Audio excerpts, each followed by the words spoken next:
Aprende lengua maya. El día de hoy vamos a aprender cómo se dice antiguo y nuevo. Antiguo se dice de la siguiente manera.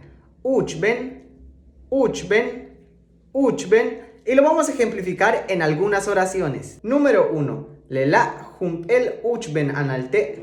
Este es un libro antiguo. Más lento. Lela el uchben analte. Lela el uchben analte. Este es un libro antiguo. Uchben Tzikbal, que significa relato antiguo. Uchben Tzikbal, Uchben Tzikbal. Ejemplo número 3. Lela el Uchben Maya Kah, que significa esta es una antigua ciudad maya. Lela el Uchben Maya Kah. Lela el Uchben Maya Kah.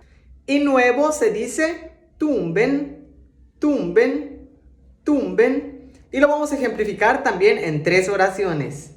Ejemplo número 1. ¿Cómo se llama el coro infantil que canta en lengua maya? Tumbenkay, que significa canto nuevo. Tumbenkay, Tumbenkay, canto nuevo. Ejemplo número 2. Lela el tumbem kisipche.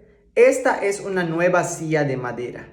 Lela el tumbem kisipche. Lela el tumbem kisipche. Y el ejemplo número 3 sería Behlai el tumbenkin, que significa hoy es un nuevo día. Behlai el tumbenkin. Behlai el tumbenkin.